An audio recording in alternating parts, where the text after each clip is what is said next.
సకల దేవతా స్వరూపుడు శ్రీ షిరిడి సాయినాథ్ మహారాజ్ గారి పాదార విందాలకు శిరస్సు వంచి నమస్కరించుకుంటూ సరిగ్గా ఆ క్షణంలోనే సముద్రంలో మునిగిపోయినటువంటి 3 నౌకలు నీళ్లని చీల్చుకుంటూ పైకి తేలాయి. వాటిని తన అరచేతుల మీద మోస్తూ జహంగీర్కి దర్శనమిచ్చారు బాబా. జహంగీర్ విస్తుపోతుంటే రెప్పపాట్లో నౌకల్ని భద్రంగా జహంగీర్తో సహా ఒడ్డుకు చేర్చారు. భగవంతా అంటూ చెయ్యెత్తి ఆయన్ని ఆశీర్వదించారు బాబా. బాబా నువ్వేనా నా మాలిక్, నువ్వే భగవంతుడివి అని ప్రార్థిస్తూ ఆనందాన్ని తట్టుకోలేక జహంగీర్ ఏడుస్తుంటే బాబా నవ్వుతూ అదృశ్యమయ్యారు. ఆ మరుక్షణం షిరిడి మసీదులో బాబా చర్యలని అందరూ వింతగా గుడ్లప్పగించి చూస్తుంటే బాబాకి ఏం జరిగిందోనన్న కంగారుతో ఆయన సేవకుడు అబ్దుల్లా హడావిడిగా ముందుకొస్తూ చూసుకోకుండా పిల్లే కాలు మీద కురుపు మీద తొక్కాడు. కెవ్వున బాధతో బిగ్గరగా ఆక్రందించినటువంటి పిల్లే అందరూ పిల్లే వైపు చూశారు. పిల్లే కాలి మీద కురుపులన్నీ చెతికిపోయాయి.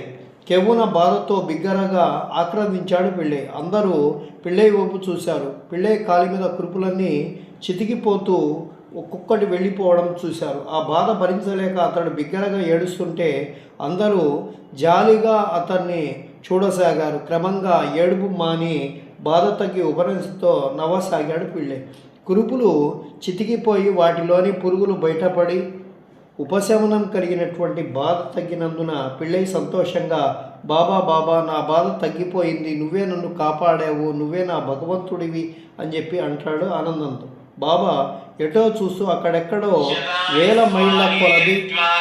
మైళ్ళ దూరంలో సముద్రంలో శత్రువులు ముంచేసినటువంటి నౌకలని జహంగీర్ని ఎవరు కాపాడారో, ఇక్కడ ఈ ద్వారకామాయిలో అబ్దుల్లా కాకితో నారి కురిపులను తొక్కించి ఈ పిల్లైని ఎవరు కాపాడారో తెలుసా ఆ భగవంతుడు అన్నారు నిర్లిప్తంగా. శ్యామకి అసలు విషయం అర్థమైంది. బాబా పేరుకి మాత్రమే మసీదులో ఉంటారు.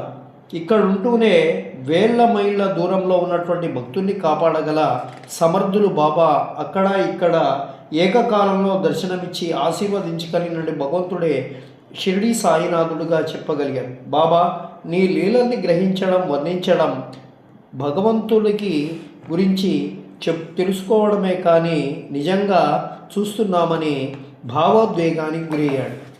అవతార పురుషులైనటువంటి శ్రీరాముడు, శ్రీకృష్ణుడు సైతం తాము ధరించిన దేహాలకి త్యజించి దేహధర్మాన్ని పాటించారు అన్నారు బాబా. దేహధర్మం అంటే ఏమిటి అడిగాడు శ్యామ ఆతృతతో. మృత్యువుని ఆహ్వానించడమే అన్నారు బాబా. శ్యామ ఉలిక్కిపడుతూ బాబా అన్నారు.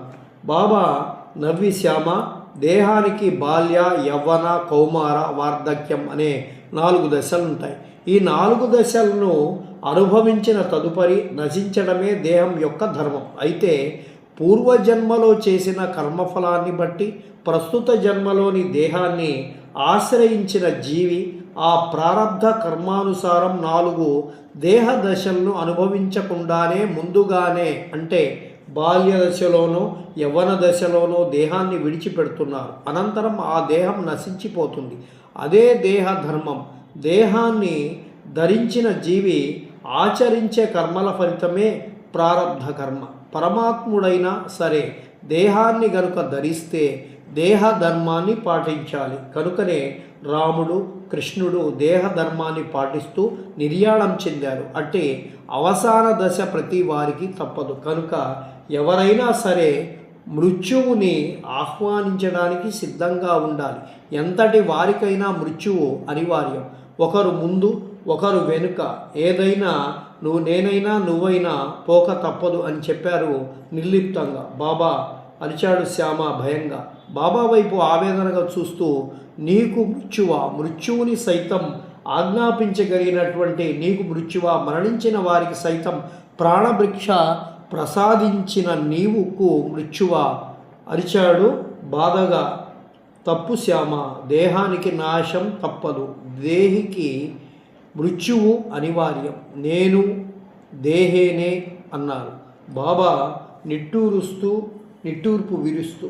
అయ్యా బాబా, శ్యామ తలకొట్టుకుంటూ బుద్ధి తక్కువ ఇవాళ ఈ ప్రస్తావన తెచ్చానే, నేనంత పాపిని బాబా, నీ నోట నీ చావు గురించినటువంటి ప్రస్తావన తెప్పించిన నేను మూర్ఖుడిని అని చెప్పి అంటారు.